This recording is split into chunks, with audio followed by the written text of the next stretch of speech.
Hola, ¿cómo están? Hoy vamos a empezar a resolver el primer trabajo práctico de la segunda parte de la materia, en este caso del módulo de caja y bancos y créditos y deudas. Vamos a resolver el trabajo práctico de caja y bancos. Los temas que vamos a ver dentro de este trabajo práctico son, en primer lugar, el fondo fijo, en segundo lugar, arqueo de caja.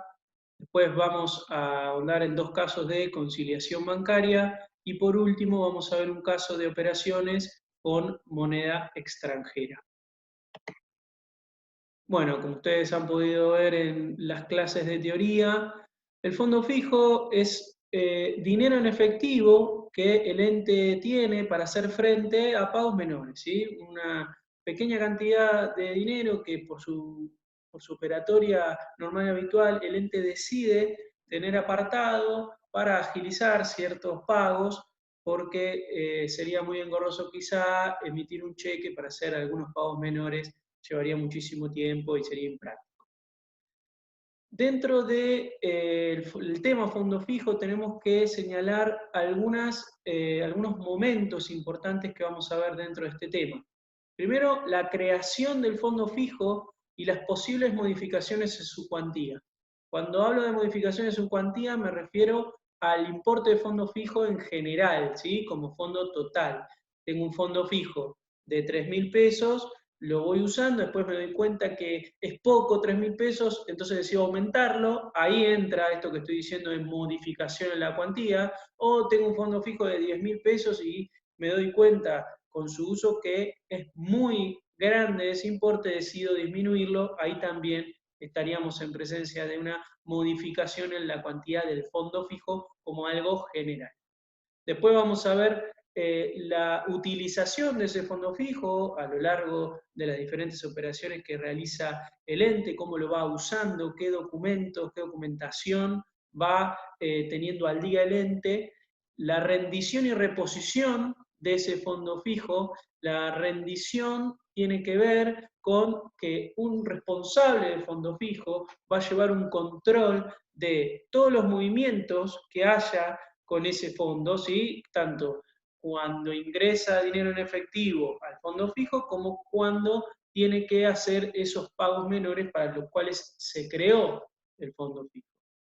Llega un momento en el cual el ente decide en qué momento ese fondo fijo hay que reponerlo, es decir, hay que volver a darle dinero al responsable del fondo fijo porque se ha quedado o sin plata o con poco dinero para hacer frente a esos pagos menores. En ese momento, el responsable del fondo fijo hace una rendición, es decir, se presenta ante el responsable de tesorería o ante el departamento contable, presenta la planilla de fondo fijo con todos los comprobantes y lo que se hace es, en ese momento, registrar todos esos gastos que se hicieron con el fondo fijo y aparte reponer el fondo fijo, volver a darle dinero al responsable del fondo fijo para que lo pueda utilizar.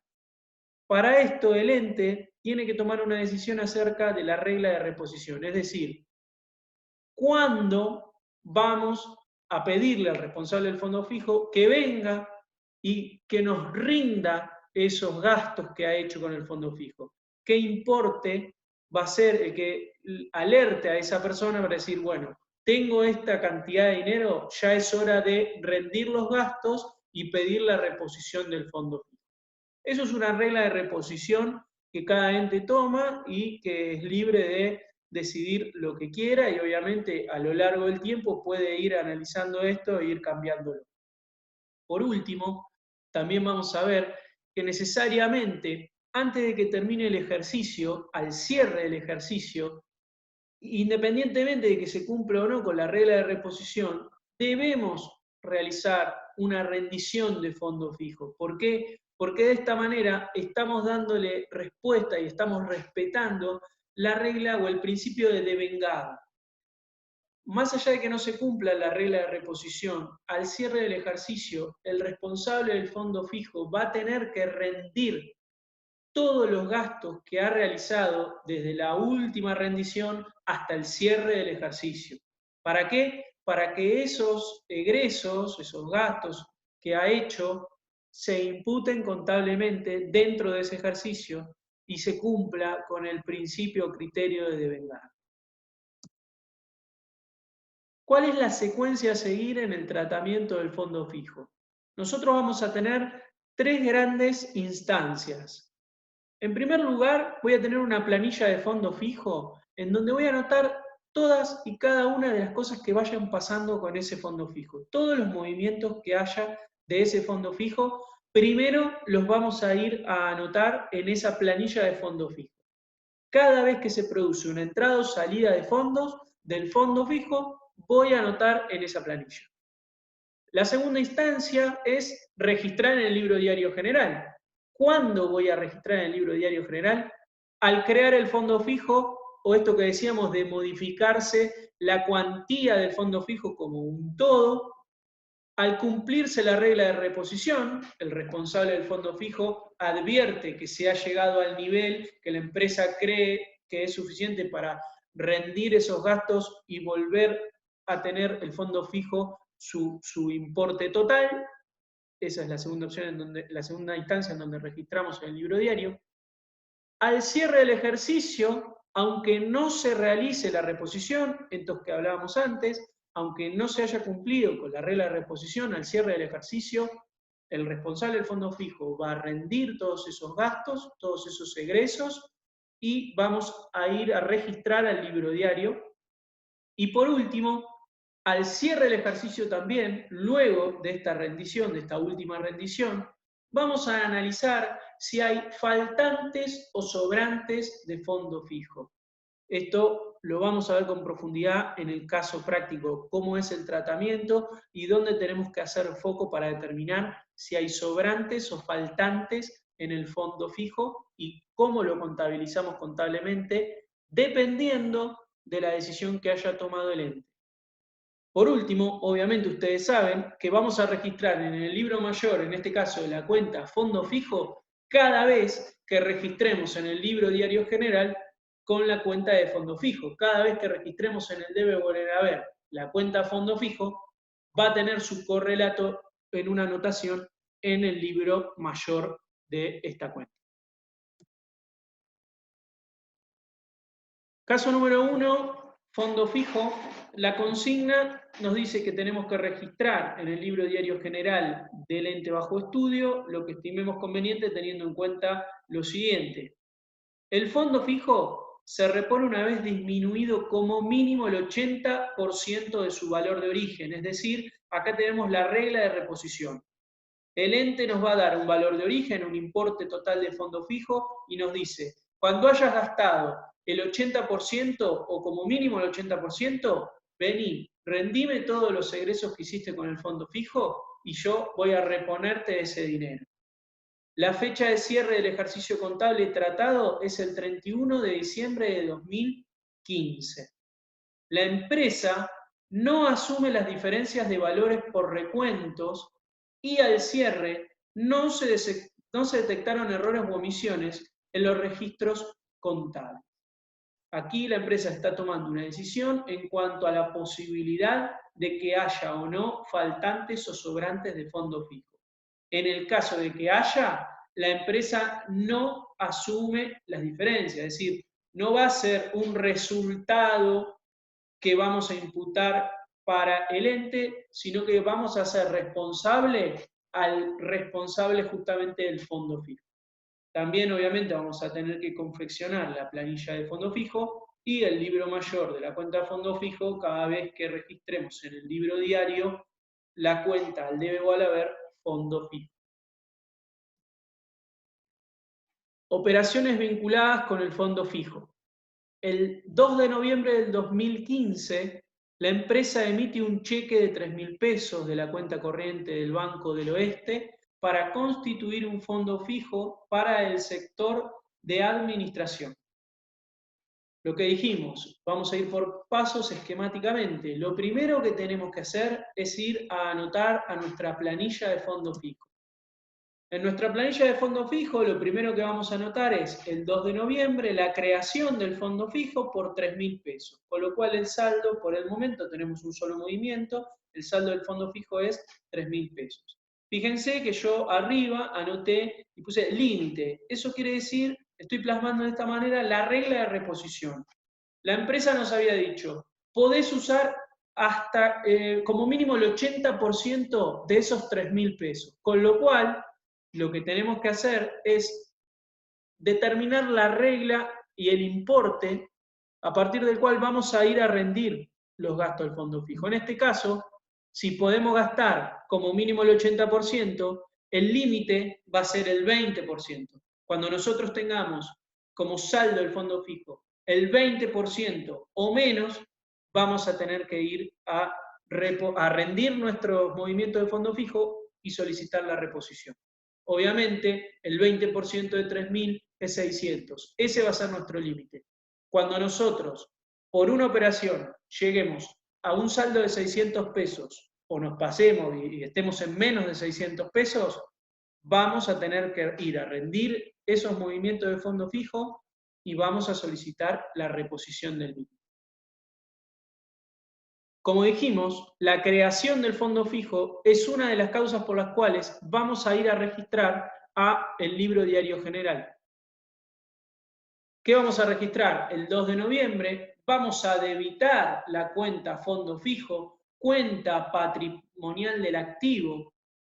Vamos a debitarla por 3.000 pesos porque aumenta ese activo por 3.000 pesos y disminuye la cuenta Banco del Oeste, cuenta corriente, porque para crear el fondo fijo lo que estoy haciendo es emitir un cheque. Emito un cheque, lo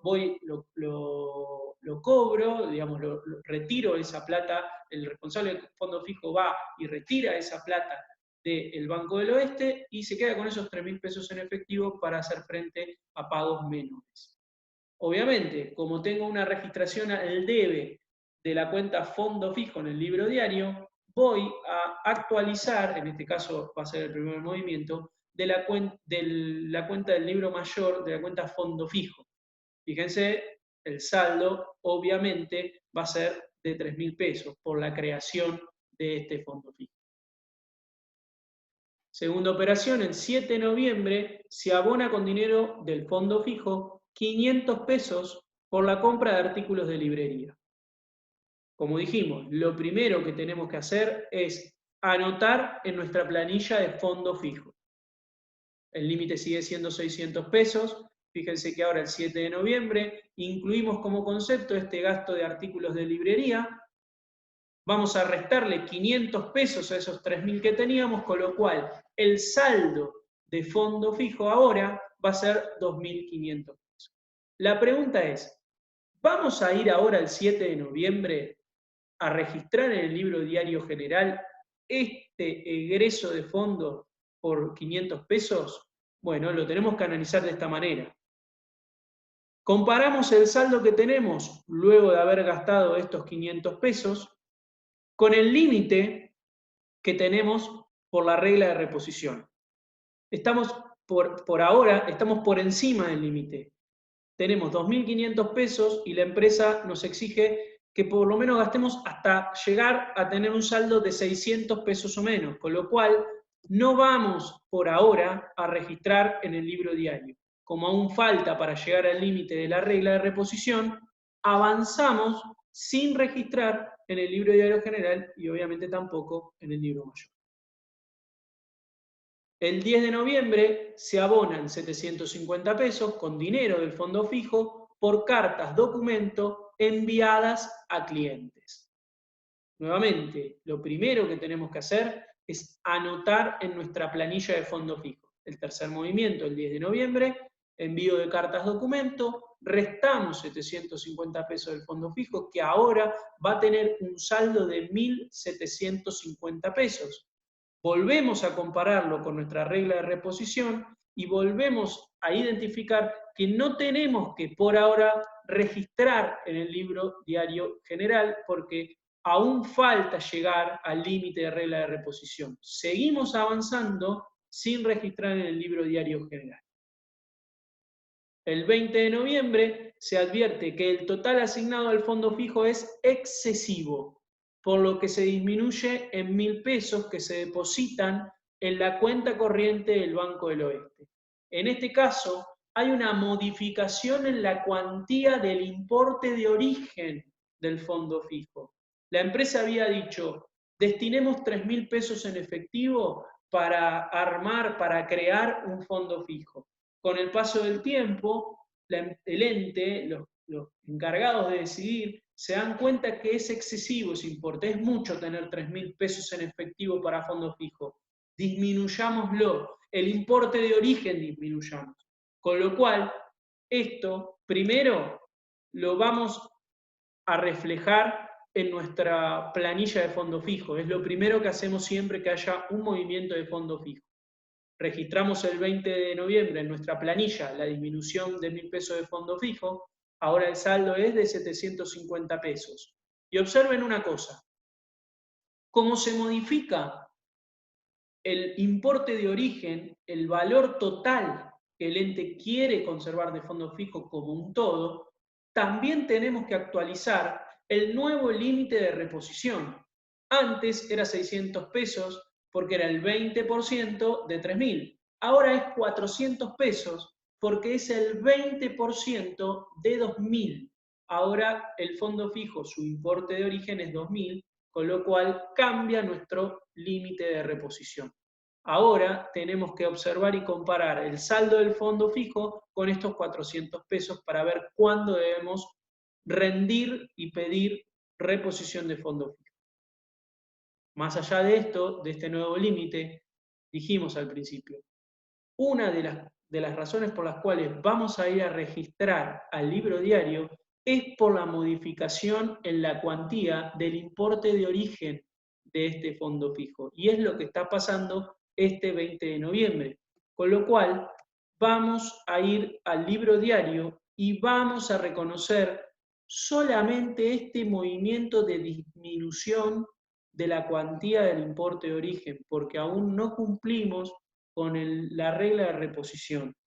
Solamente lo que hacemos es, vamos a disminuir en 1.000 el fondo fijo, con lo cual va a disminuir ese activo de fondo fijo, lo vamos a acreditar por 1.000 pesos, y lo que me dice es que depositamos esos 1.000 pesos en la cuenta corriente del Banco del Oeste, con lo cual va a aumentar mi saldo de bancario, ¿no? Por supuesto, y el saldo de la cuenta Banco del Oeste, cuenta corriente, que es la que vamos a debitar por 1.000 pesos el 20 de noviembre.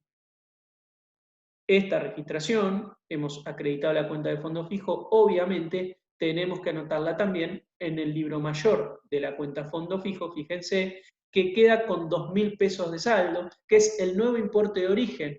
Son los únicos dos movimientos que tenemos en el mayor porque todavía no hemos cumplido con la regla de reposición.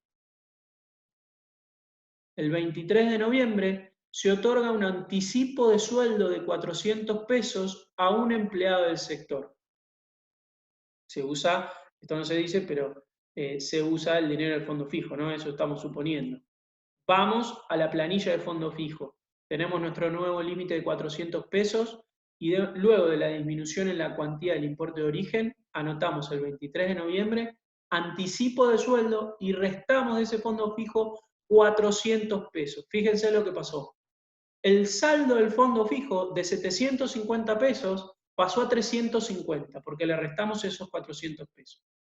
Ahora sí, comparamos, esto lo tenemos que hacer siempre que hagamos un movimiento en la cuenta de fondo fijo, comparamos el saldo de la cuenta de fondo fijo de la planilla con el límite y vemos que estamos por debajo del límite. Ahora sí, es momento de rendir todas las erogaciones que hemos realizado con la plata del fondo fijo y solicitar la reposición. Llegamos al límite de la regla de reposición. El responsable del fondo fijo presenta los comprobantes para rendirlos y reponer el fondo fijo, es decir, volver a tener 2.000 pesos, que es el nuevo importe de origen que decidió la empresa que el fondo fijo tenía que tener. Vamos a registrar ahora sí porque llegamos a cumplir la regla de reposición en el libro diario a partir de la operación número 6. El 24 de noviembre se presenta la planilla de rendición y los respectivos comprobantes, extendiéndose un cheque del Banco del Oeste para reponer el fondo fijo. El responsable del fondo fijo advierte que tiene menos plata que lo que el límite de reposición le dice, va a presentarse a la oficina contable, a la tesorería, donde sea que tenga que hacerlo, y pide la reposición del fondo fijo, rindiendo, a través de todos los comprobantes necesarios, todas las erogaciones que ha hecho con la plata de ese fondo fijo.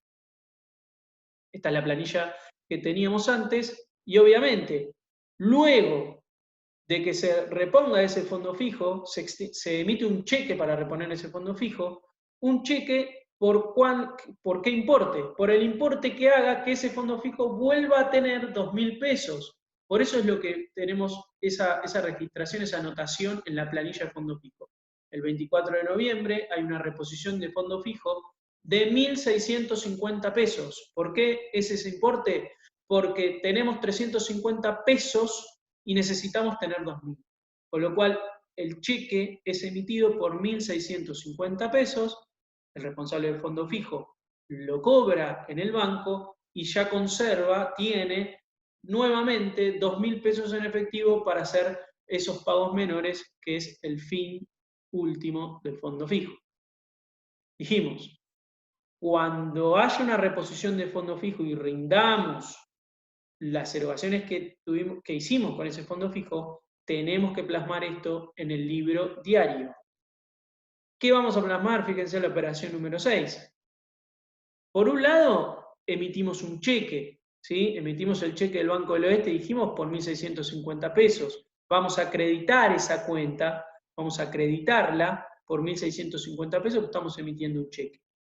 ¿Y cómo se plasma la rendición de erogaciones que tenemos en la planilla del fondo fijo en el libro diario? Y bueno, cada una de esas erogaciones tenemos que determinar qué tipo de variación generan dentro del patrimonio, qué tipo de erogación es. Y bueno, el gasto en artículos de librería claramente constituye un resultado negativo, un gasto de librería y papelería, y por eso aparece esa cuenta debitada por los 500 pesos del lado del debe, obviamente debitada, valga la redundancia.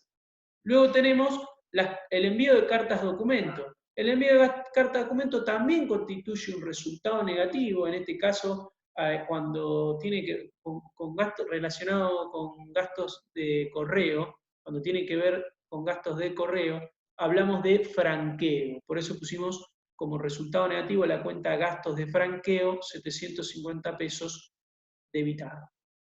Por último, el anticipo de sueldo no reviste ninguna complejidad, es un derecho a favor del ente que va a tenerlo en cuenta el día que le pague el sueldo a ese empleado, le va a pagar 400 pesos menos. Lo que registramos es un anticipo de sueldo, una cuenta patrimonial del activo, al debe por 400 pesos. Ahora bien, como ustedes ven, en este último asiento de rendición de fondo fijo, no tocamos la cuenta fondo fijo. Por eso no estamos yendo a registrar en el libro mayor de fondo fijo. La pregunta es, ¿por qué no registramos nada en el mayor de fondo fijo? Porque fíjense lo que podríamos haber hecho. Nosotros podríamos haber desdoblado esta reposición de fondo fijo en 2 pasos. Podríamos haber reconocido todas estas erogaciones, como lo hicimos en la pantalla anterior, pero podríamos haber acreditado fondo fijo, que es lo que en realidad pasó. Yo saqué esos 1.650 pesos del fondo fijo para hacer frente a todas esas erogaciones. Pero ese mismo día que estoy rindiendo esas erogaciones, me están emitiendo un cheque para reponer el fondo fijo, con lo cual el segundo asiento que tendría que hacer es volver a debitar los 1.650 pesos para que aumente la cuenta de fondo fijo y acreditar la cuenta Banco del Oeste, cuenta corriente, por esa emisión de cheque, que en definitiva lo que genera es que estos dos movimientos, uno al haber de 1.650 y otro al debe de 1.650 de ese fondo fijo, se cancelen. Es lo mismo que no hacerlo. Con lo cual, Por eso hicimos en el libro diario la reposición en un solo paso. Debitamos todas las erogaciones clasificándola como corresponde y acreditamos directamente la cuenta Banco del Oeste, cuenta corriente. De esta manera no tocamos la cuenta mayor del fondo fijo y si ustedes se fijan y hacen el mayor, la planilla de fondo fijo va a tener 2.000 pesos y el mayor también va a tener 2.000 pesos. Operación número 7. El 10 de diciembre se abonan 150 pesos en concepto de viáticos. Vamos a anotar esta erogación en la planilla de fondo fijo, el 10 de diciembre, viáticos, y los restamos 250 pesos. Vamos a tener ahora un saldo de 1.850 pesos que está por encima del límite fijado de 400, con lo cual no vamos a registrar absolutamente nada en el libro diario general. La operación 8, el 22 de diciembre, se abonan 400 pesos a la imprenta por una impresión de facturas y papelería con el logotipo comercial.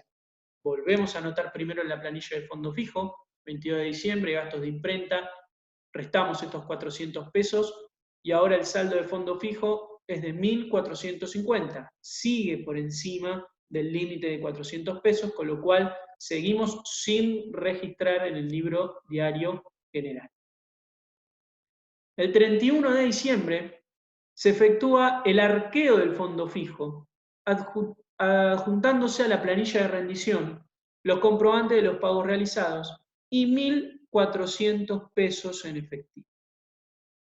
Como ustedes vieron en las clases teóricas, el arqueo del fondo fijo no es más que un procedimiento de control en donde el responsable del fondo fijo empieza a contar los elementos que tiene dentro de ese fondo fijo, de esa caja que tiene, en donde tiene dinero en efectivo, por un lado, 1.400 pesos, y todos los comprobantes que les va a servir para rendir las erogaciones del fondo fijo, comprobantes que fue obteniendo a medida que iba realizando pagos con ese fondo fijo.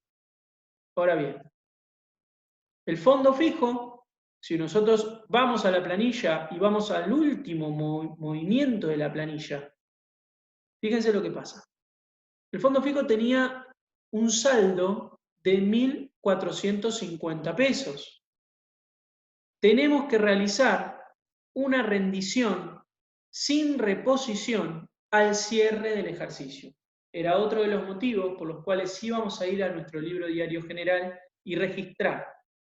¿Para qué? Ya lo dijimos, para que todas las erogaciones de ese año, de ese ejercicio, queden imputadas en ese ejercicio. Con lo cual, vamos al libro diario y las únicas dos erogaciones que tenemos que registrar en esta operación 9 del 31 de diciembre son los viáticos, a los que le vamos a llamar genéricamente gasto de movilidad y viáticos. Es una erogación que representa claramente un resultado negativo, lo debitamos por 150 pesos. Y el gasto de imprenta, directamente le ponemos gasto de imprenta, también representa un resultado negativo que debitamos por 400 pesos. En este caso, fíjense cómo vamos a acreditar la cuenta fondo fijo por 550 pesos, porque lo único que hay es una rendición sin reposición. No estamos pidiendo que nos den un cheque para volver a tener el importe total de fondo fijo. Lo único que estamos haciendo es haciendo un corte porque termina el ejercicio y rendimos todas las erogaciones que el fondo fijo realizó dentro de ese ejercicio. Cuando nosotros plasmamos este movimiento en la cuenta de fondo fijo en el libro mayor de esta cuenta, llegamos al saldo, al mismo saldo que tiene la planilla de fondo fijo. 1.450 pesos de saldo deudor en la planilla, en el mayor general, 1.450 pesos en la planilla de fondo fijo. El problema acá es otro. Realizamos un arqueo, contabilizamos y llegamos a la conclusión de que en realidad el arqueo lo que hace es un procedimiento de control que nos dice cuánta plata realmente hay en el fondo fijo. Realmente hay 1.400 pesos. El problema es que en el saldo contable del mayor y en la planilla tenemos 1.450. Hay una diferencia de 50 pesos entre lo que dice el arqueo, que es lo que realmente hay, y lo que tenemos en nuestra contabilidad. Y acá esto quiero que prestemos atención, porque este razonamiento nos va a servir de acá en adelante para un montón de otros rubros, para un montón de otros procedimientos de control y para determinar faltantes y sobrantes en diferentes ocasiones, en diferentes rubros dentro de la segunda parte de la cursada. Tenemos que pensar siempre y tener presente que la contabilidad lo que intenta es reflejar la realidad. Con esto quiero decir que ante la disyuntiva entre una diferencia de importes entre lo que marca la realidad y lo que marca la contabilidad, lo que tenemos que modificar es la contabilidad para que la contabilidad se adecue a la realidad. Con esto lo que quiero decir es, algo vamos a tener que modificar en la contabilidad y en la planilla de fondo fijo para que reflejen la realidad. La realidad es que hay 1.400 pesos. Ahora veremos qué tenemos que hacer. Algo tenemos que hacer en la contabilidad y en la planilla para que en vez de decir 1.450, diga 1.400, porque lo que prima es la realidad. Entonces, a la pregunta de, bueno, acá hay una diferencia. ¿Esa diferencia constituye un faltante o un sobrante? Lo que tenemos que hacer es siempre posicionarnos del lado de la realidad. Y por eso decimos que faltan 50 pesos en la realidad. De esa manera tenemos que pensarlo, siempre posicionados del lado de la realidad.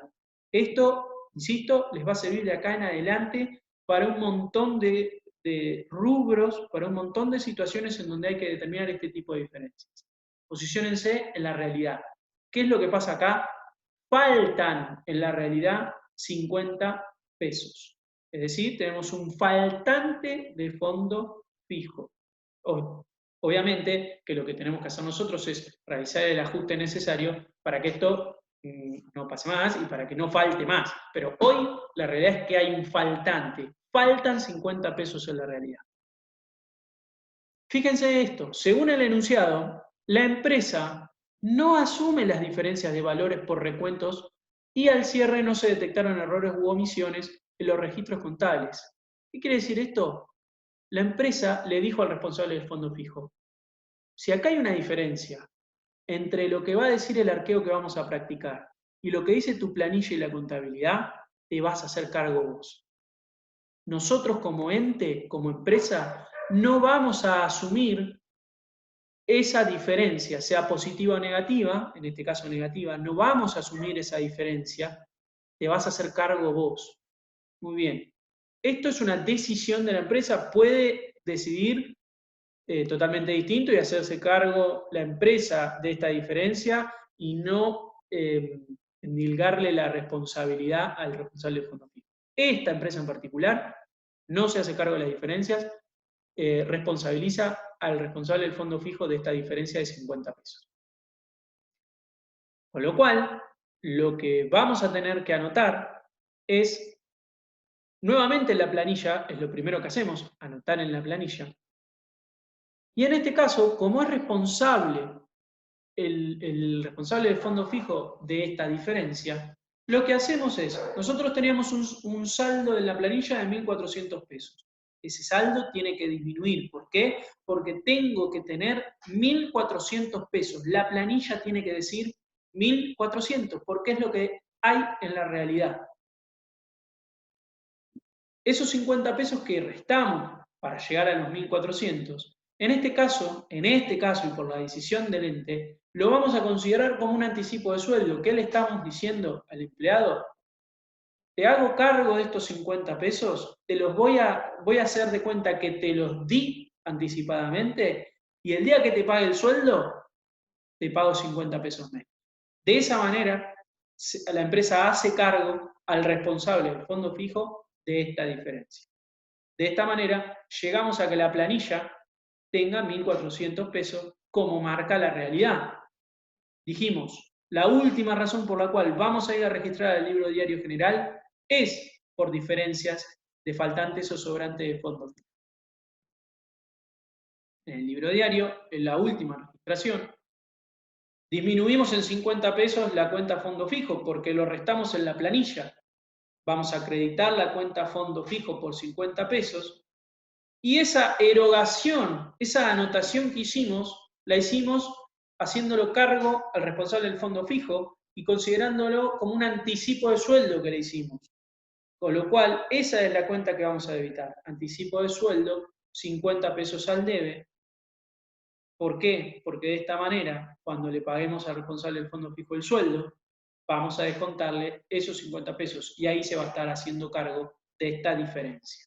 Si ustedes ven, el mayor de fondo fijo lo tenemos que actualizar porque estamos realizando una registración en el haber de esta cuenta y también va a quedar con 1.400 pesos, que es lo que en realidad había en el fondo fijo antes, a partir del recuento. 1.400 pesos en la realidad, 1.400 pesos en la planilla, 1.400 pesos en el mayor. Esto quedó cerrado. Acá termina el caso del fondo fijo. Ahora vamos a pasar al arqueo de caja. El arqueo de caja es similar al arqueo del fondo fijo. Es un procedimiento de control, un recuento físico de billetes, monedas, valores pendientes al cobro, es decir, cheques con un pago diferido, y otros elementos que pueda haber dentro de esa caja que el tesorero de la empresa tiene, ¿sí? Dentro de esa caja que realmente puede ser una caja real, literalmente una caja, en donde él tiene todos esos valores.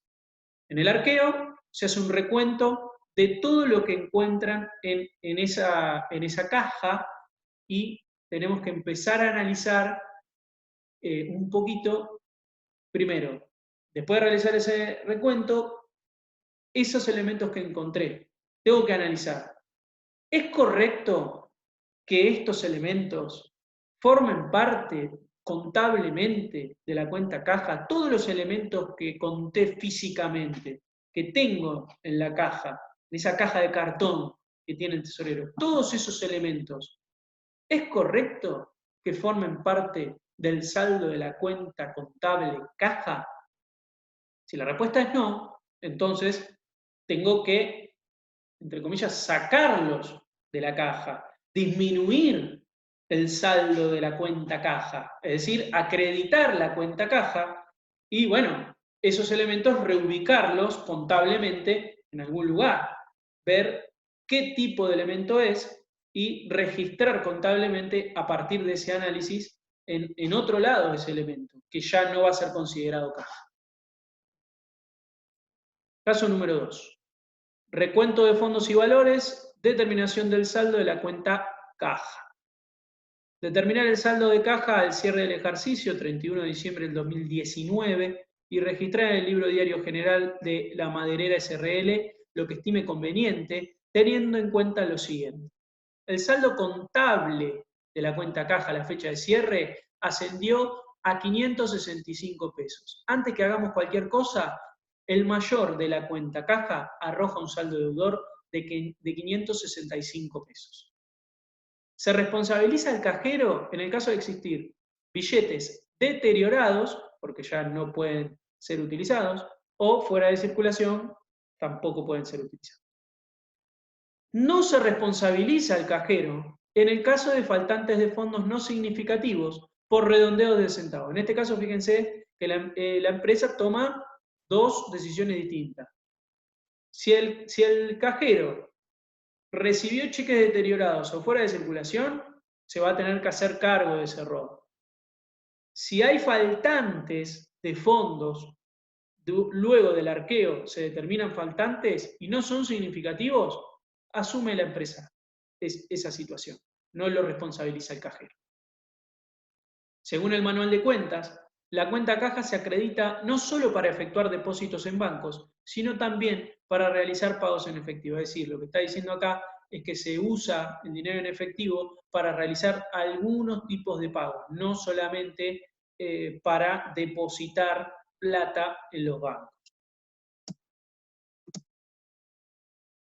Del recuento de fondos y valores al 31 de diciembre del 2019 surge la existencia de: abrimos la caja y empezamos a ver qué tiene adentro esa caja.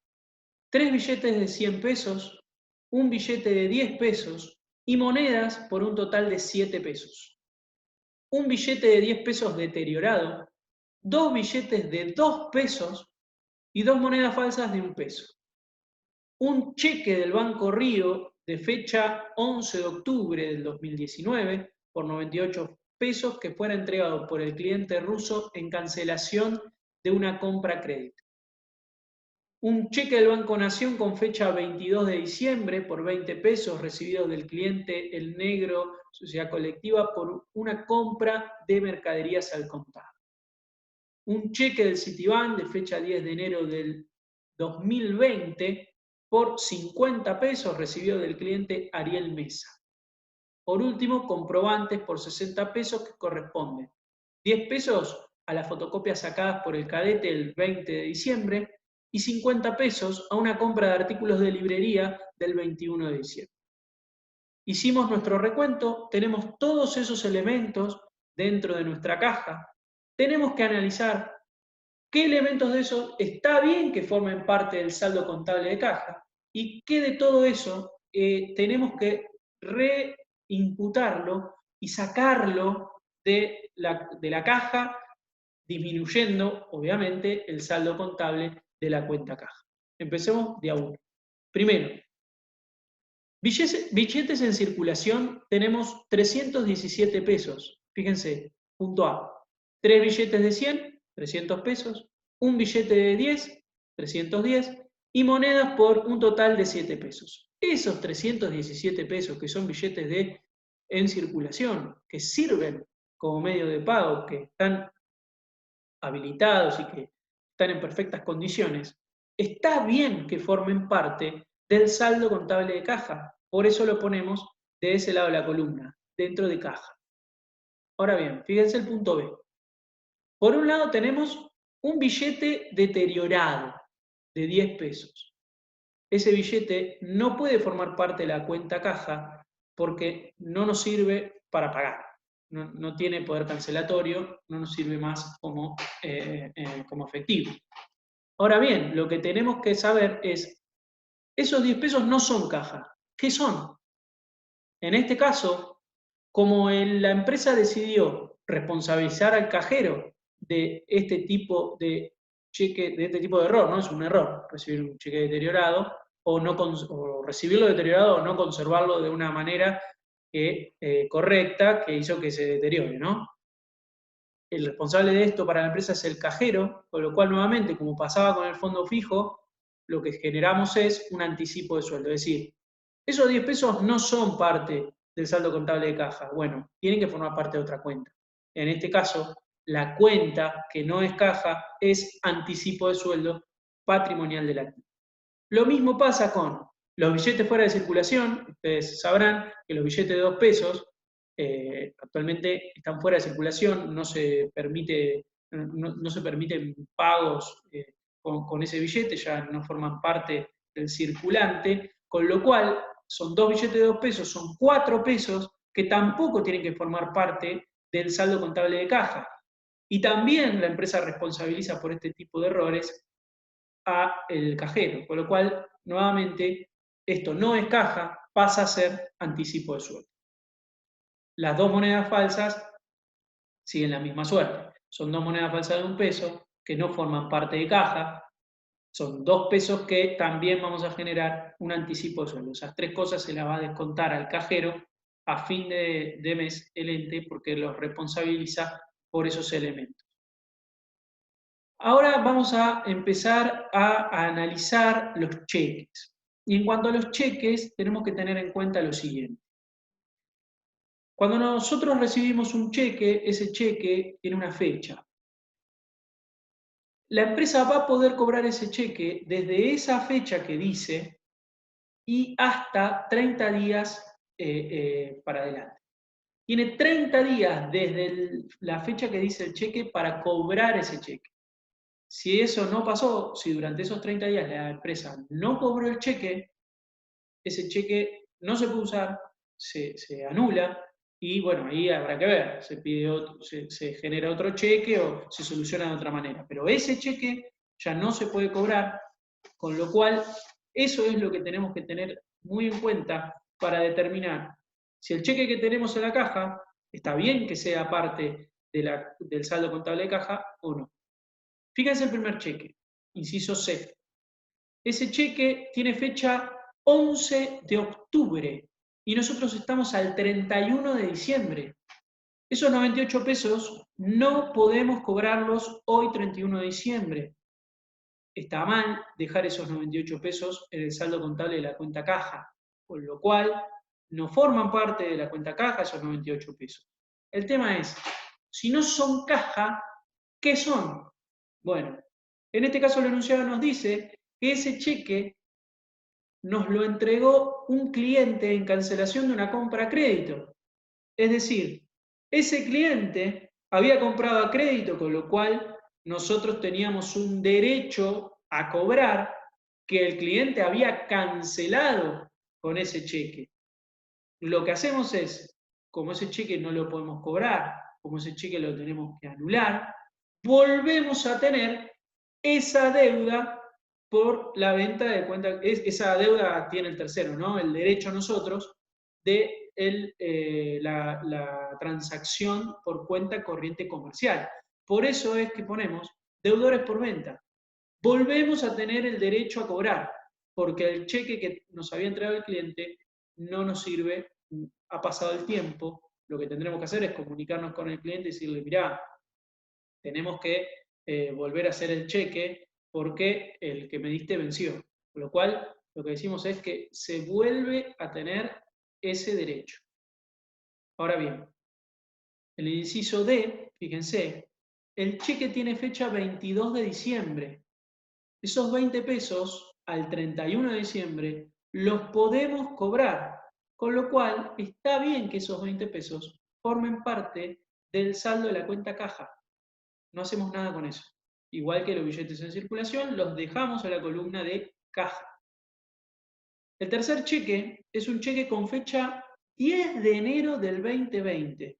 Es decir, tiene una fecha de pago diferido. Hoy no lo podemos cobrar, con lo cual hoy no forma parte del saldo contable de la cuenta caja. Si no forma parte de caja, saldo de qué cuenta forma, o sea, en qué cuenta lo tenemos que poner a ese cheque. Como lo vimos ya en la primera parte, estos cheques que recibimos de pago diferido, en realidad tienen que formar parte de una cuenta contable que podemos llamar valores al cobro o valores a depositar. Por último, tenemos dos comprobantes. Por un lado, una factura por las fotocopias de 10 pesos, obviamente que ese comprobante no forma parte de la cuenta caja. Lo que hace ese comprobante es respaldar un gasto de librería y papelería. Y por el otro lado tenemos 50 pesos por una compra de artículo de librería del 21 de diciembre. De la misma manera, esa otra factura tampoco forma parte de la cuenta caja, sino que respalda el gasto de librería y papelería. Usamos la misma cuenta para los dos, una cuenta más bien genérica. Después de todo este análisis y de todo el arqueo, lo que vemos es que realmente el saldo de la cuenta caja, contablemente, tendría que arrojar 337 pesos. Y que todo lo que no es caja suma 224 pesos. Es decir, debemos disminuir la cuenta caja contablemente en 224 pesos. ¿Y cómo lo vamos a hacer? Yendo al libro diario. Tenemos esta planilla de arqueo y vamos a volcarla en el libro diario. Ya seleccionamos o determinamos todas las cuentas que tenemos que utilizar para disminuir el saldo de la cuenta caja. Si ustedes ven, lo que hacemos es acreditar la cuenta caja por 224 pesos y vamos a debitar cada una de estas cuentas que hemos seleccionado. Anticipo de sueldo por 16 pesos, que es la suma de los 3 anticipos que generamos. Los 98 pesos de deudores por venta por este cheque que nos había dado el cliente y que venció. Los 50 pesos de valores a depositar o valores al cobro. Y los 60 pesos sumamos los dos gastos de librería. De esta manera, lo que teníamos de saldo, según el enunciado, antes del arqueo, eran 565 pesos. Ahora registramos en el libro mayor de la cuenta caja, al haber 224 pesos. Fíjense lo que está pasando acá. Según el arqueo, hay 337 pesos. Eso es lo que hay en la realidad. Contamos y tenemos 337 pesos. Esa es la realidad. La contabilidad hoy dice que tenemos 341 y eso no es verdad. Tenemos que ajustar la contabilidad para que refleje la realidad del arqueo. Lo que pasa acá es que faltan en la realidad 4 pesos. Faltante de caja. Esta empresa había decidido no responsabilizar al cajero en el caso de faltantes de fondos no significativos por redondeo de centavos. Estos 4 pesos que faltan, este faltante de caja, lo vamos a registrar, obviamente, acreditando la cuenta caja, porque teníamos 4 pesos que teníamos que reducir de la cuenta caja para llegar a los 337 pesos de la realidad. Y obviamente tenemos que reconocer este faltante, este resultado negativo en este caso, porque es la empresa la que se hace cargo de esta diferencia. Faltante de caja, resultado negativo debitado por 4 pesos. Caja, vamos a disminuirlo en 4 pesos. ¿Qué es lo que necesitamos para que el mayor de caja sea igual a lo que obtuvimos en la realidad a través del arqueo? 337 pesos de saldo. Si ven ahora, obviamente, después de este ajuste, coincide el saldo del libro mayor con el arqueo que realizamos. Pasamos ahora a conciliación bancaria. La conciliación bancaria no es más que la comparación de la información que tiene el ente a través del mayor de la cuenta banco, cuenta corriente, de la cuenta que sea, un banco X de la cuenta corriente, con la información que nos proporciona el banco a través del resumen bancario o extracto bancario. Se comparan esas dos documentaciones, esas dos fuentes de información para detectar posibles diferencias y ajustar. El procedimiento es el siguiente. En primer lugar, tenemos que verificar que estamos partiendo de saldos iniciales que sean iguales. Es decir, partimos desde el mismo lugar y desde allí, validando todo lo que pasó antes, vamos a empezar a analizar todo lo que ha pasado después. Ese es el primer y muy importante paso, verificar que los saldos de inicio, tanto del banco como del ente, sean iguales. Luego vamos a empezar a detectar diferencias entre lo que dice el extracto y lo que dice el mayor de la cuenta banco X, cuenta corriente de nuestra contabilidad. Después de detectar las diferencias, las tenemos que analizar y vamos a encontrar diferencias de dos tipos. Va a haber diferencias de tipo temporarias, que esas diferencias se van a arreglar solas con el mero paso del tiempo o con cuestiones que no tienen que ver ni con el ente ni con el banco, ya lo vamos a ver. Temporarias. Con el mero paso del tiempo se soluciona. Nadie tiene que hacer nada. Nadie, me refiero al ente ni al banco. Pero hay otro tipo de diferencias que son permanentes. Y nos referimos a que son permanentes en tanto que si el banco o el ente no hacen nada, esas diferencias van a permanecer. Alguien, el ente o el banco, tienen que ajustar su contabilidad. Obviamente que el ente va a registrar como último paso aquellas diferencias permanentes que le corresponda a él registrar. Va a haber algunas diferencias que va a tener que ajustar el banco, permanentes, y hay otras diferencias permanentes que va a tener que ajustar el ente. Determinación del saldo de Banco Nación cuenta corriente. Efectuar la conciliación bancaria el 31 de marzo del 2009 y registrar lo que estime conveniente en relación al saldo de la cuenta Banco Nación cuenta corriente, tomando en consideración el resumen bancario emitido por el Banco Nación que se adjunta, el libro mayor de la cuenta Banco Nación Cuenta Corriente que se transcribe a continuación. Estos son las dos fuentes de información con las que contamos. Por un lado, el extracto o resumen bancario del Banco Nación. Por el otro lado, todos los movimientos del mes de marzo de nuestro libro mayor de la cuenta Banco Nación Cuenta Corriente. Dijimos, acá lo primero que tenemos son las diferencias que encontramos. Empezamos a ver las diferencias y tenemos, primero, gastos por mantenimiento de cuenta, 20 pesos. Están en el extracto del Banco Nación y no están en el mayor. Segunda diferencia, gastos por certificación de firma. Hay una reducción del saldo bancario de 3 pesos que no está plasmado en el mayor. Tercera diferencia, un cheque debitado erróneamente por el banco, ya que pertenece a otra cuenta corriente bancaria. El banco se equivocó y me sacó plata indebidamente, pensando que ese cheque era mío y ese cheque no era emitido por mí, con lo cual hay un movimiento en el extracto bancario que no está plasmado en el libro mayor. Ahora vamos a ver quién tiene que ajustar esto. Cuarta diferencia, gastos por pedido de chequeras registrados por la empresa el 9 de marzo. Si ustedes se fijan, el 9 de marzo la empresa ya había registrado 5 pesos por esas chequeras y el 19 de marzo vuelve a hacerlo. Obviamente que en el extracto no están esos segundos 5 pesos debitados. Hay un error de la empresa, ahora vamos a ver su tratamiento. Quinto, cheque aún no presentado al cobro. ¿Qué pasó acá? La empresa emite un cheque y ustedes saben que cuando nosotros emitimos un cheque para realizar un pago, vamos a registrar en el haber la cuenta Banco Nación Cuenta Corriente en este caso. Y eso se va a ver reflejado en nuestro libro mayor y es lo que está pasando acá.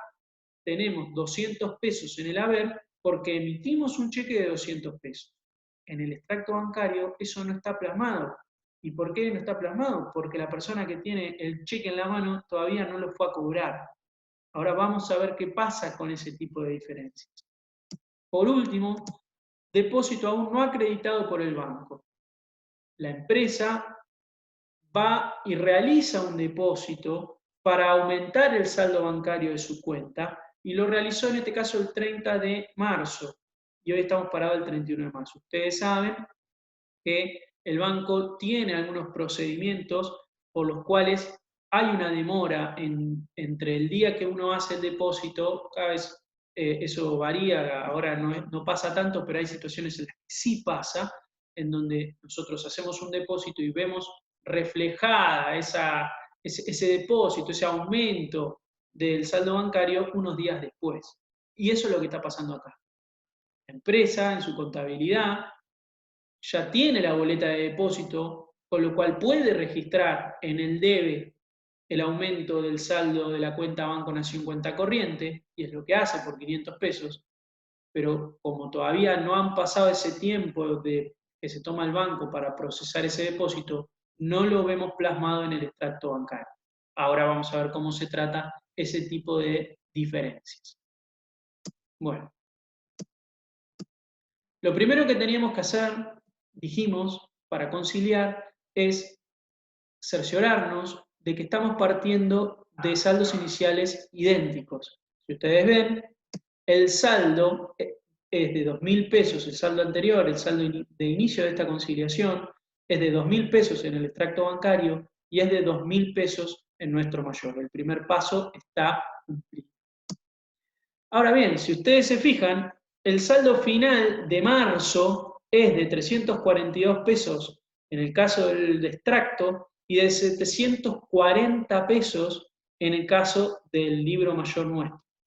Acá estos son los dos importes que vamos a tomar, a partir de los cuales vamos a empezar a analizar las diferencias que hemos encontrado. Acá tenemos todas las diferencias y las plasmamos en este cuadro. Fíjense en este cuadro de conciliación, en donde tenemos la diferencia, vamos a clasificarla por tipo de diferencia, es decir, aquí vamos a decir si la diferencia es permanente o temporal. Luego, si son permanentes, vamos a tener que determinar quién soluciona esa diferencia. ¿Ajusta la contabilidad del ente o ajusta la contabilidad del banco? Obviamente, si es temporal, dijimos, son diferencias que ni el banco ni el ente tienen que hacer nada, se solucionan con el mero transcurso del tiempo. Las últimas dos columnas son el saldo contable al 31 de marzo. La contabilidad tiene un saldo de 740 pesos en el mayor de Banco Nación Cuenta Corriente. Y el saldo bancario, el extracto bancario, nos dice que al 31 de marzo hay 342 pesos. El fin de esto es llegar al mismo importe de total luego de determinar este tipo de diferencias. La primera diferencia es por el gasto de mantenimiento. El gasto de mantenimiento estaba en el extracto, el banco nos había sacado 20 pesos de nuestra cuenta por ese gasto de mantenimiento. Es una diferencia permanente en tanto, si el ente no hace nada, si nadie hace nada, no si el ente, si nadie hace nada, esa diferencia va a seguir estando. El mero paso del tiempo no lo va a solucionar. Alguien tiene que hacer algo. En este caso, está bien lo que hizo el banco de sacarnos esos 20 pesos por gastos de mantenimiento. Lo que falta es que el ente solucione esta diferencia que es permanente y registre esa disminución de Banco Nación Cuenta Corriente por este gasto de mantenimiento. La segunda diferencia son los gastos de certificación de firmas. En este caso pasa exactamente lo mismo. El banco nos saca 3 pesos de nuestra cuenta bancaria y nosotros como ente no hemos registrado ese movimiento, esa disminución en nuestra contabilidad. Es el ente el que tiene que solucionar esa diferencia permanente. Si nadie hace nada, esos 3 pesos van a seguir formando parte de la diferencia. Con lo cual el ente tiene que ajustar y reducir, obviamente va a reducir el saldo contable de la cuenta Banco Nación Cuenta Corriente. Fíjense la tercera diferencia, cheque debitado erróneamente por el banco. El banco creyó que ese cheque lo habíamos emitido nosotros, alguien lo cobró y nos sacó esa plata, esos 80 pesos, nos sacó de nuestro saldo bancario. Ese es un error del banco. Y si nadie hace nada, ese error va a seguir generando diferencia. Es una diferencia permanente. Pero ¿quién tiene que arreglar esto? ¿Quién se equivocó en este caso? El banco. El banco es el que tiene que devolverle a nuestro saldo bancario esos 80 pesos. Por eso sumamos 80 pesos al saldo bancario, porque me lo sacó mal. Entonces ahora tiene que corregir ese error y sumar 80 pesos al saldo bancario. Eso va a ser tema del banco. Gastos de chequera duplicado. En este caso es totalmente claro que esto es un error del ente. Y que si el ente no hace nada, si nadie hace nada, esos gastos de chequera van a seguir duplicados, van a seguir generando diferencia. Es una diferencia permanente que hay que solucionar y la tiene que solucionar el ente, porque fue el ente el que lo registró 2 veces, el 9 de marzo y el 19. Con lo cual, ¿qué tiene que hacer el ente? El ente disminuyó 2 veces el saldo contable de la cuenta banco, con lo cual ahora tiene que volver a aumentar, volver a aumentar el saldo contable en 5 pesos, porque le sacó 2 veces 5 pesos al saldo contable, con lo cual tiene que aumentarlo en 5 por esas chequeras duplicadas. Todos esos movimientos que nosotros consideramos que son diferencias permanentes y que tiene que solucionarlas el ente, van a implicar un movimiento, lógicamente, en el libro diario y en el libro mayor de la cuenta banco. Por último, tenemos las últimas dos diferencias, que son, por un lado, el cheque no debitado. Un cheque no debitado es una diferencia, ¿por qué? Porque nosotros ya lo tenemos registrado en nuestro mayor, emitimos un cheque y hacemos la registración correspondiente por esa emisión de ese cheque, pero la persona que recibió el cheque tiene 30 días para ir a cobrarlo, con lo cual puede pasar que al momento de hacer la conciliación todavía no lo haya cobrado y obviamente que el banco recién se va a enterar de esa emisión de ese cheque el día que esa persona se presente y lo quiera cobrar. Con lo cual, esto se soluciona sin que el banco ni el ente hagan nada, ninguno de los dos se equivocó. En este caso la diferencia es temporal y más que por el paso del tiempo se va a solucionar cuando la persona vaya y cobre. Nadie tiene que hacer nada más que la persona ir y cobrar. Ahora bien, lo que necesito que entendamos es que, más allá de que ninguno de los dos tiene que hacer nada, el ente o el banco tiene que ajustar su saldo para poder llegar a un igual número.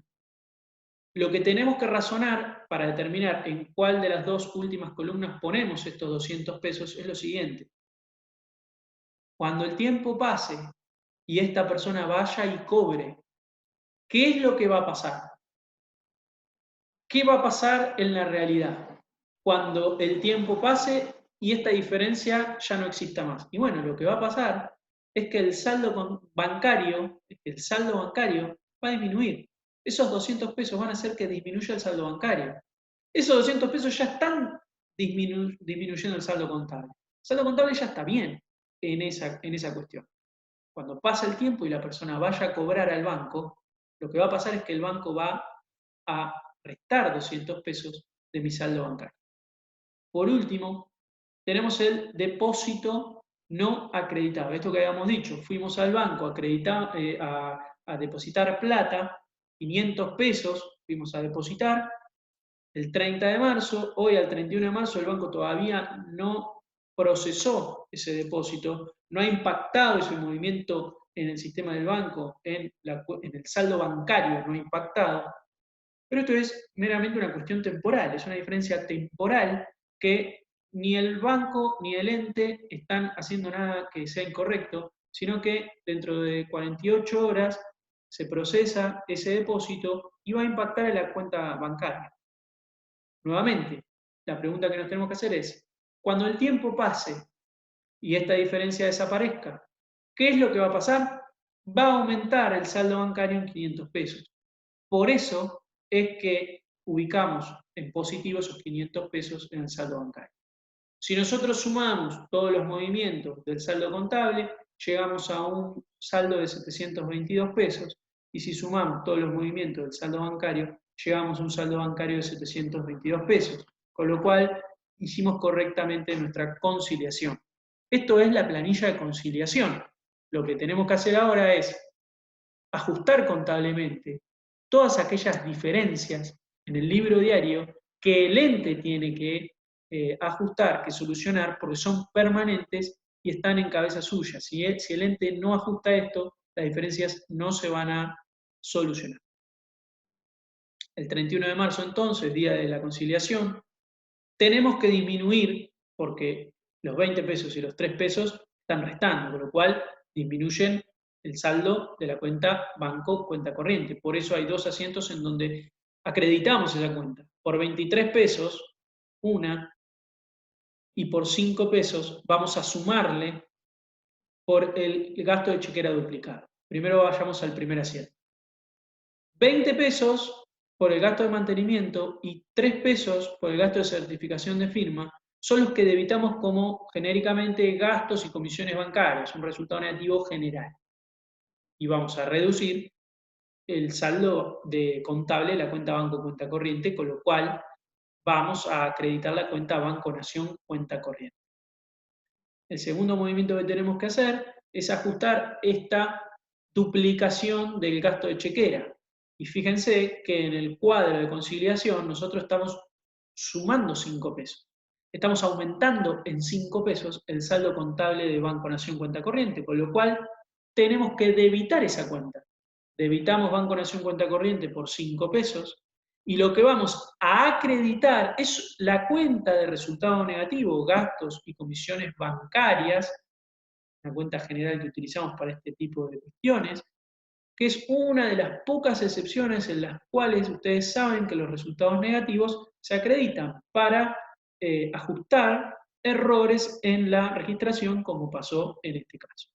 Fíjense ahora cómo el libro mayor de la cuenta Banco Nación Cuenta Corriente arroja 722 pesos de importe, que era el importe que teníamos al cual llegar. El siguiente caso también es de conciliación bancaria, determinación del saldo de Banco Río Cuenta Corriente. Debemos registrar lo que estimemos conveniente en relación al saldo de la cuenta Banco Río Cuenta Corriente. Ahora es el que ustedes conocen como Banco Santander Río. Para ello se detallan a continuación las partidas conciliatorias pendientes luego de tildar los movimientos del mayor de la cuenta Banco Río cuenta corriente y el extracto bancario de mayo de 2015. Acá, ¿qué pasa? Ya tenemos las diferencias determinadas. Ya se hizo parte de la conciliación, nosotros vamos a tener que analizar las diferencias y ver qué tratamiento le damos a cada una de esas diferencias. Por un lado tenemos cheques no debitados por el banco. Estamos a mayo del 2015. Fecha del 12 de mayo por 840 pesos y del 29 de mayo de 650 pesos. Cheques que el banco aún no debitó. Segundo, depósitos no acreditados por el banco el 31 de mayo, 7.500 pesos. El comprobante de depósito indica que el mismo es por 48 horas. Lo que le decía del tiempo que tarda el banco en procesar este depósito para que impacte y aumente el saldo bancario. Nota de crédito bancaria no registrada por la sociedad del 24 de mayo por 9.000 pesos. Corresponde a la acreditación de un préstamo con vencimiento a 30 días. El interés pactado es del 5% mensual, pagadero al vencimiento. Habíamos solicitado un préstamo, el banco nos acredita los 9.000 pesos de ese préstamo y nosotros, la sociedad, nunca registró ese movimiento en nuestro libro diario y por ende no se ve reflejado en el libro mayor. Y aparte, adicionalmente, hay una situación en la cual ese préstamo genera intereses. Ahora vamos a ver cómo tratamos todo esto. Nota de débito bancaria no registrada por la sociedad el 31 de mayo por 200 pesos. Corresponde a un cheque recibido de un cliente depositado y rechazado por falta de fondos. Nosotros depositamos un cheque y ese cheque, ese cheque tiene que ver con una cuenta bancaria de un tercero. Esa cuenta bancaria, de donde tenía que valerse el banco para aumentarnos nuestro saldo, no tenía fondos. Hay que ver qué tratamiento le da. Vamos a pensar un poquito y analizar estas diferencias. Los cheques no debitados, dijimos en el caso anterior, son diferencias temporales. Nosotros emitimos cheques, los emitimos dentro del mes de mayo, y los terceros que tienen esos cheques todavía no fueron a cobrarlos. Es una diferencia temporal que no vamos a tener que ajustar ni nosotros ni el banco, se va a solucionar sola con el correr del tiempo cuando la gente vaya a cobrar esos cheques. El depósito no acreditado corre la misma suerte. Esos 7.500 pesos, cuando pasen esas 48 horas que necesita el banco para procesar el depósito, van a aumentar el saldo bancario y va a quedar esa diferencia totalmente extinguida. No hay que hacer nada, ni el banco ni el ente tienen que hacer nada, con el transcurso del tiempo se va a acomodar. Pero ahora, por un lado tenemos el préstamo no registrado. El banco acreditó plata en nuestra cuenta y nosotros no lo registramos nunca. Si nadie hace nada, esto va a permanecer como diferencia, con lo cual alguien tiene que hacer algo, y en este caso ese alguien es el ente. El ente es el que olvidó registrar esta acreditación en la cuenta bancaria. Por último, el cheque rechazado por falta de fondos también es una diferencia permanente. El banco debitó esa plata porque no tenía fondos, con lo cual el ente tiene que hacer algo, porque si no hace nada nadie, esta diferencia va a persistir.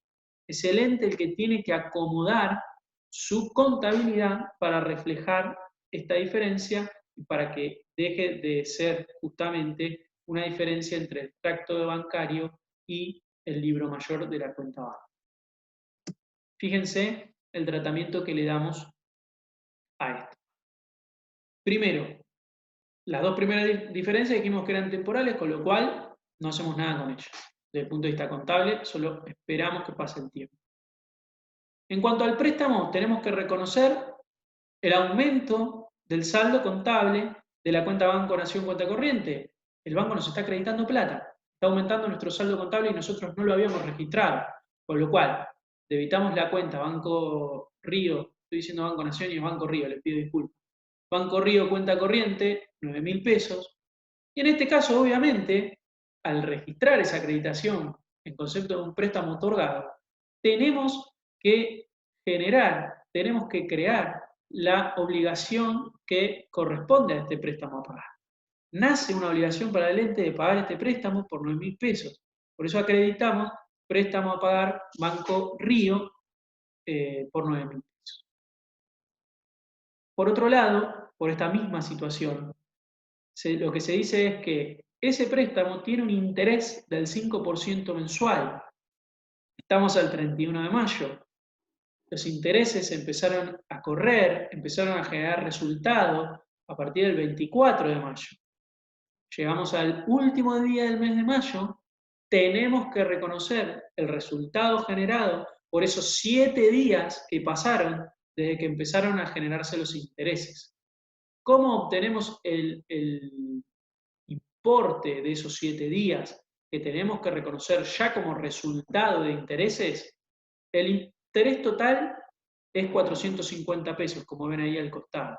Surge de aplicarle el 5% a 9.000 pesos. Si esos 450 pesos los dividimos de manera genérica por 30 días, tenemos un interés diario de 15 pesos. En este caso lo dividimos por 30 porque es un préstamo de 30 días. ¿Sí? Ahora bien, el interés de 7 días va a ser la multiplicación de 15 por 7, 105 pesos. Son 105 los pesos que el importe que se ha generado como resultado de esos solos 7 días. Intereses perdidos vamos a reconocer el 31 de mayo por 105 pesos al debe y vamos a acreditar la cuenta, en este caso intereses a pagar, por 105 pesos porque no pagué antes esos intereses, no los pago el 31 de mayo, con lo cual los empiezo a deber. Nace la obligación a pagar. La última diferencia que tengo que registrar es la diferencia que tiene que ver con el cheque rechazado por falta de fondos de la cuenta del cliente. El cliente me dio un cheque, yo deposité ese cheque y el banco me informa, me debita la plata de ese cheque porque ese cheque no tiene fondos. Con lo cual, como es un cliente, yo deduzco que me entregó ese cheque porque me hizo una compra. Con lo cual, había anteriormente yo realicé una venta a plazo, es decir, él me compró en cuenta corriente comercial una venta mía a plazo, con lo cual lo que hago es volver a tener ese derecho a cobrar, por eso pongo deudores por venta, se podría utilizar deudores varios también, pero lo que quiero decir es, dependiendo de la situación, de por qué recibí ese cheque, que ahora el banco me está rebotando, me está rechazando por falta de fondo, lo que tengo que reconocer nuevamente es el derecho. Y el derecho en este caso es de 200 pesos. Por eso lo debito. Y obviamente lo que pasó es, se redujo la cuenta Banco Río, cuenta corriente, por 200 pesos. Por último, tenemos el caso 5, que es operaciones en moneda extranjera. Ustedes saben que la empresa puede tener dentro del rubro caja y bancos moneda extranjera, billetes, dólares, euros, cualquier otra moneda extranjera que ustedes conozcan, pueden tenerla en cuanto puede necesitar ese tipo de moneda extranjera y por eso lo pone en el rubro caja y bancos para realizar algunos tipos de pagos o también puede generar cobros en moneda extranjera. La moneda extranjera que vamos a ubicar dentro de este rubro caja y banco es la moneda extranjera que tiene ese fin de pagos en moneda extranjera o recibimos dinero en moneda extranjera. Como ustedes saben, la contabilidad tenemos que manejarnos solamente con la moneda de curso legal de nuestro país, que es el peso argentino, con lo cual esta moneda extranjera, independientemente de que nosotros tengamos billetes, dólares, euros, yenes, lo que sea, tenemos que generar una equivalencia para poder registrar esos dólares, esos euros, y transformarlos a pesos en nuestra contabilidad. Tenemos que registrarlo en pesos. Tenemos que ver a cuántos pesos representan esos billetes, esa moneda extranjera que tengo en mi poder. Tenemos que registrar en el libro diario general de la empresa bajo análisis, las operaciones realizadas en moneda extranjera, sabiendo que al 30 de abril el rubro caja y bancos totaliza 11.500 pesos. Está compuesto por las siguientes cuentas. Caja y bancos de esta empresa tiene, por un lado, caja moneda nacional 3.000 pesos y por el otro lado, caja moneda extranjera 8.500 pesos argentinos, que son $1.000 cotizados a ese momento a 8,50 cada uno. Es decir, la empresa tiene $1.000, pero tiene que reflejarlo en la contabilidad en el importe representativo en pesos argentinos. En este caso, como esos $1.000 tienen una cotización de 8,50 pesos argentinos, es que dice que tiene caja, moneda extranjera, 8.500. Las operaciones que realiza este ente son las siguientes. El 4 de mayo vende $200 a 8,60 cada dólar, cobrando en efectivo. El 20 de mayo compra $300 a 8,70 cada uno, abonando con dinero en efectivo. El 21 de mayo paga $400 a uno de sus proveedores, a quien le adeuda 3.480 pesos. El tipo de cambio es $1.08,70. El 27 de mayo recibe de un cliente $100 cotizando a 8,80 cada dólar, cancelado de esa forma el cliente la deuda que poseía con la empresa de 880 pesos. Vamos a ir de a uno. El 4 de mayo, la primera operación, se venden $200 a 8,60 cada dólar, cobrando en efectivo. Es decir, tengo billetes, tengo $200 y voy y los cambio por pesos. Eso es lo que hizo la empresa. Tenía dólares, voy y los cambio por pesos, por la razón que sea, tomo esa decisión. Tenemos que considerar las diferencias de cotización y las diferentes cotizaciones a cada uno de los momentos. Por un lado, va a aumentar la cuenta caja moneda nacional. ¿Por qué? Porque yo tenía billetes dólares y ahora tengo pesos. Esos pesos impactan en mi contabilidad, en mi patrimonio, ahora tengo pesos. ¿Cuántos pesos voy a tener? Los $200 por 8,60 pesos. Es decir, 1.720 pesos. Eso es lo que tengo hoy. Los tengo en efectivo, 1.720 pesos, producto de que tenía $200 y por cada dólar me daban 8,60 pesos. Por eso tengo 1.720 pesos. El punto es ahora, me desprendí de $200. Tengo que registrar de alguna manera esa disminución de la cuenta caja moneda extranjera, porque tenía $200 que ahora no los tengo más.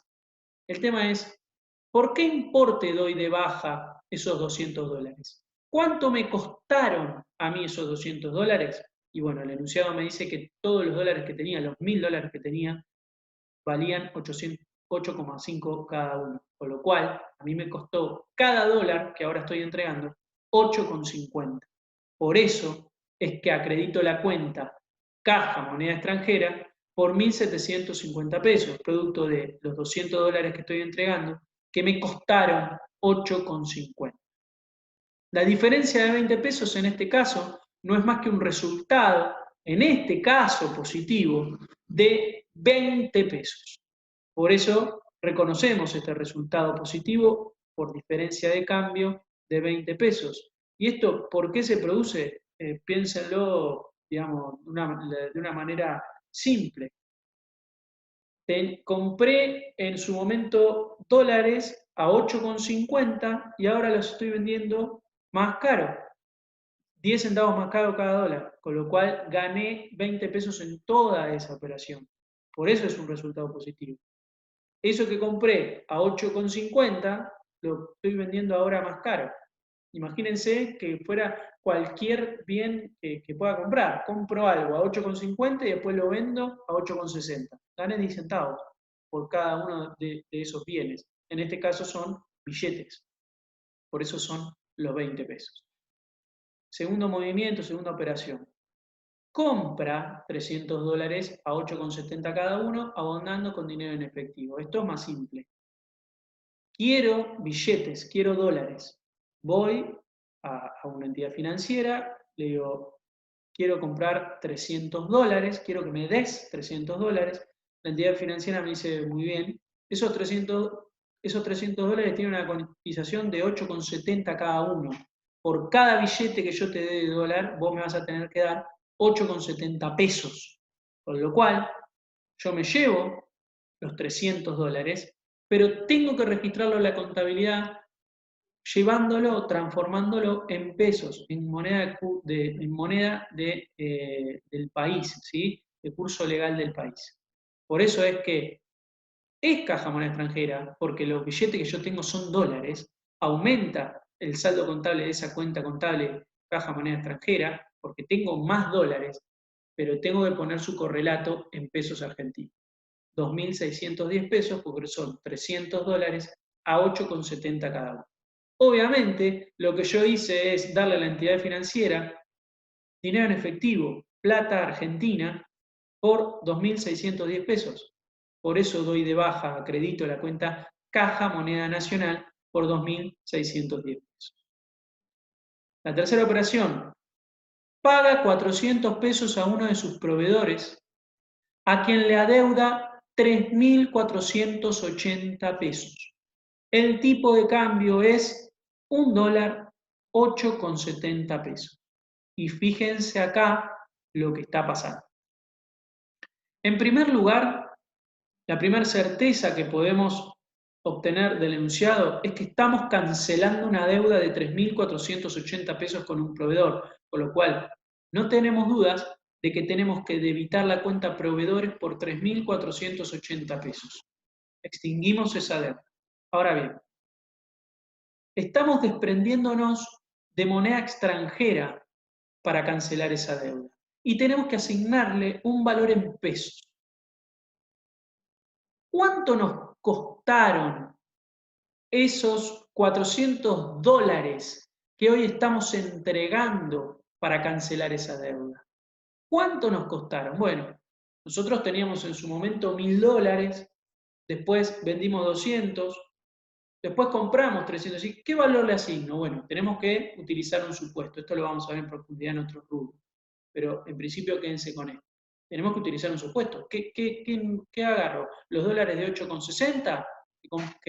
¿Los de 8,50 que tenía al principio? ¿O los de 8,70 de la operación 2 que compré después? ¿Qué valor de cotización tomo? Bueno, en este supuesto vamos a tomar los dólares que teníamos más antiguos, ¿sí? La cotización de 8,50. Vamos a hacer de cuenta que agarramos 400 dólares de ese lote de dólares que teníamos ahí, de ese conjunto de dólares primeros que teníamos, que nos salieron 8,50 cada uno, y de esos 400 dólares cancelamos con esos 400 dólares la deuda con el proveedor. Es decir, nos estamos desprendiendo en pesos de 3.400 pesos de la cuenta caja moneda extranjera, que resulta de multiplicar 400 dólares por 8,50. Obviamente este asiento así no balancearía, por eso aparecen esos 80 pesos al haber de diferencia de cambio positiva por 80 pesos. Y acá lo que necesito es que entiendan conceptualmente por qué surge esta diferencia de cambio de 80 pesos. ¿Qué es lo que pasó acá para que surjan estos 80 pesos de diferencia de cambio? Nosotros teníamos 400 dólares a 8,50 y hoy el dólar vale 8,70, es decir, necesito menos cantidad de dólares que antes para cancelar esta deuda en pesos. Eso es lo que está pasando. Les pido que lo piensen, que lo vayan analizando y lo seguimos viendo, nos consultan estas dudas que puedan tener. Pero la idea es esta. Compré dólares por 8,50 y hoy valen 8,70, con lo cual voy a resignar menos cantidad de dólares que los que tendría que haber resignado antes para cancelar esa deuda en pesos. Bien, el último movimiento nos dice que el 27 de mayo recibimos de un cliente 100 dólares cotizando 8,80 cada dólar, cancelando de esta forma el cliente la deuda que poseía con la empresa de 880 pesos. Aquí de nuevo, no tenemos ninguna duda de que esta deuda en cuenta corriente comercial es de 880 pesos, con lo cual vamos a acreditar la cuenta de deudores por venta por ese importe. Y ahora bien, recibimos 100 dólares. Esos 100 dólares, ¿cuántos pesos corresponden asignarle en la contabilidad en la cuenta caja moneda extranjera a esos 100 dólares? 880. Producto de multiplicar 100 dólares por 8,80 pesos cada dólar. Y ese es el importe que debita. Bueno, hasta acá llegó la resolución del trabajo práctico de caja y bancos. En lo sucesivo vamos a darle solución a créditos y deudas y después continuaremos con los otros módulos. Les pido por favor que cualquier duda que tengan nos escriban por cualquiera de los medios de comunicación que ustedes saben que tenemos disponibles. Muchísimas gracias.